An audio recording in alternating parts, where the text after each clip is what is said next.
ChatGPT, AI machines, satellite, engine ignition, click here, and liftoff. Hey, it's Dina. Thanks for joining us on our first show of the new year. And we have a little surprise for you. We've been hard at work for months on a public radio version of Click Here. Starting next week, Click Here will be heard on public radio stations nationwide. Our team follows the digital breadcrumbs to make sense of the systems shaping our lives, which is why we want to hear from you. Because a lot of the inspiration from our shows don't just come from the headlines. They come from the moments that make you stop and ask, wait, is that normal? What story should we be following? Give us a call on our new hotline. Our number is 661-5CH-TALK. That's 661-5CH-TALK. Leave us a voice message and who knows, maybe we'll play it on the air.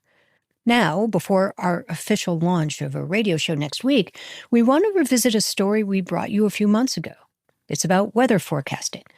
Tech giants say artificial intelligence can outsmart storms by predicting tomorrow's weather faster than ever. But forecasts are only as good as the public data that fuels them. And now, even that's in doubt. Take a listen.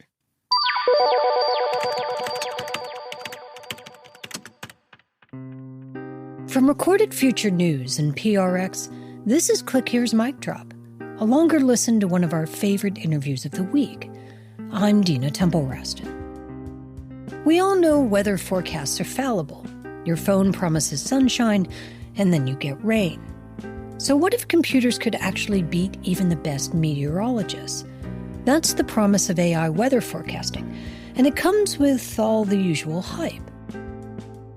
Paris Perdikaris is an associate professor at the University of Pennsylvania, and Microsoft tapped him to build a better forecast using AI. When I asked him what people get wrong about that, he went straight to the Hollywood metaphor. The general fear that those systems are kind of going to be like a Terminator movie and kind of replace humans and so forth. At least in the field of Earth system science and weather forecasting, they're just going to enhance our ability to better predict the Earth system rather than replacing a human expert. Great. So you don't actually see a Terminator movie, in the future? No, not when it comes to Earth system prediction and weather forecasting. Okay. So no killer robots, just better predictions. But better doesn't mean perfect. Paris says he sees a day when those tools could put a kind of digital meteorologist in every home. People can run their own forecasts right on their laptops. We want to make those tools accessible to everyone around the world that can operate them on their own personal computers. That sounds democratizing, but it also raises questions. Like, what happens when the models are wrong? Who's accountable? Stay with us. Come with me if you want to live.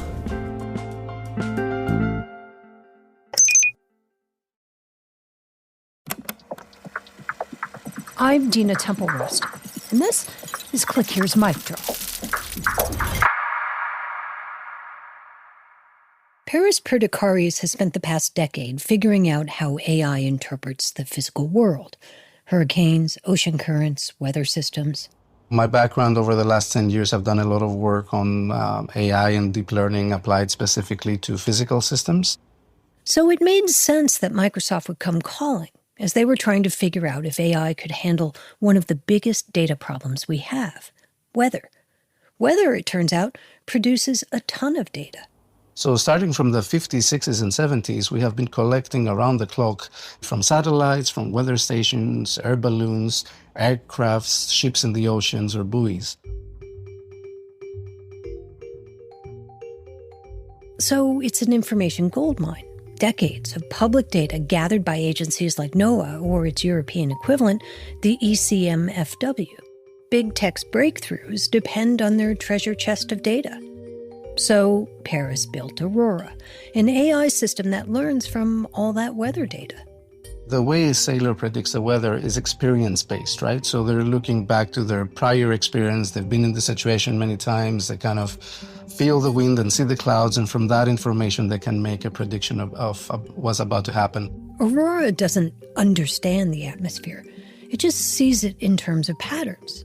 And so far, We have seen that on average, it outperforms all existing operational forecasts for hurricane tracking and can generate tracks, I can predict accurately tracks maybe 4 to 5 days before those have an impact on land.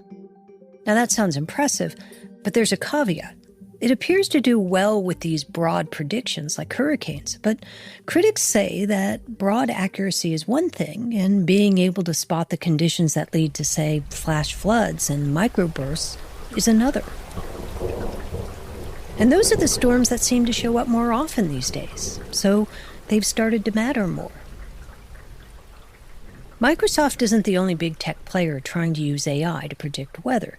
Google's been developing AI weather tools, and Huawei in China, it has too.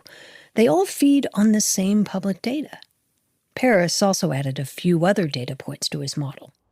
We try to go a step beyond that and use a lot more diverse data, include also data from the oceans, air chemistry and air pollution, to build a more general model that goes beyond weather forecasting. He added things like fossil fuel emissions, ocean chemistry, air pollution. For instance, concentration of carbon dioxide in the atmosphere or concentration of nitrogen dioxide. Feed the model millions of examples, and slowly it begins to connect the dots. It's a little bit like your brain when you're learning. So the first phase you can think of as a general education phase, where the model is going to see through all these decades of historical data, and now we're talking about millions of hours of, Earth evolution data, everything from temperatures and wind patterns and ocean currents.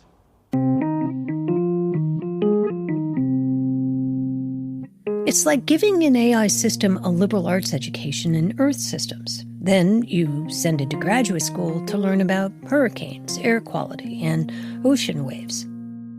For instance, high-resolution weather forecasting, or air quality prediction, or ocean wave prediction, or hurricane tracking, or any other interesting prediction task that we might be interested in order to understand and monitor the Earth system.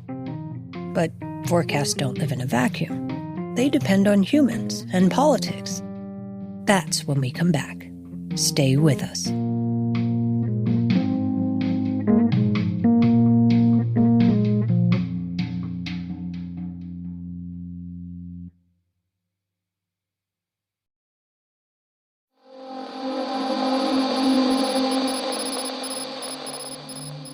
Traditional weather prediction takes labor, balloons, equations, supercomputers. What AI can do is shortcut the math. AI models excel by learning patterns in actual data rather than trying to solve complicated systems of mathematical or physics equations like the traditional tools are doing. That makes them faster and cheaper, and sometimes more accurate.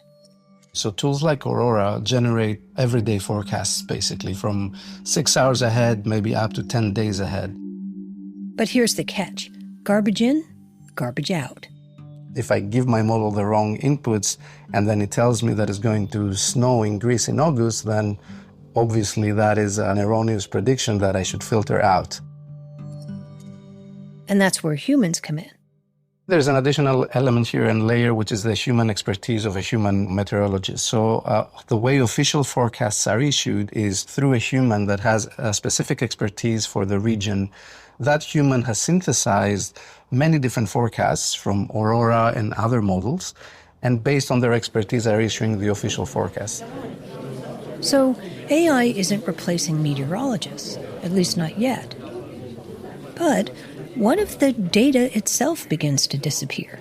Hundreds of employees at the National Oceanic and Atmospheric Administration have been fired, and more layoffs in the agency could be coming today. In the early days of the second Trump administration, some 1,300 members of NOAA either resigned or were laid off, and the agency still faces more cuts. And, as we reported on Tuesday, Project 2025, the administration's legislative playbook, calls for NOAA to be disbanded and privatized. And that could mean fewer weather balloons, fewer satellites, less data. Since so much of AI is, good information, good data, producing good results, if you have, say, half the number of balloon launches or half the number of satellites actually looking at the weather, is that going to inevitably affect the ability for Aurora to be accurate? Absolutely, yes. I mean, likely if those changes impact the quality of the data we have access to and the quality at which we are able to monitor the Earth system, that's going to have a direct impact on the AI models, which are only as good as the data that they've seen. When Paris heard about the NOAA cuts, he says he immediately worried for Aurora. Yeah, absolutely. I mean, the funding cuts at NOAA shook up the community, and definitely for us that develop AI models, we are relying on NOAA, we're relying on their expertise, their data. So, of course, it's a blow, and, if it continues in this direction, it is going to slow down progress. The first version of Aurora was trained before the cuts. It runs fine, at least for now. But in a few years, it'll need new data. And with the climate shifting faster than ever, less or outdated data is the last thing forecasting needs. Though Paris, for his part, remains optimistic. We're at the beginning, and in fact, we have only scratched the surface when it comes to the data that is available out there for building those AI systems. Optimistic, there's still plenty of untapped data. But the real test of AI won't be the sunny day it gets right. It'll be the storm it never saw coming.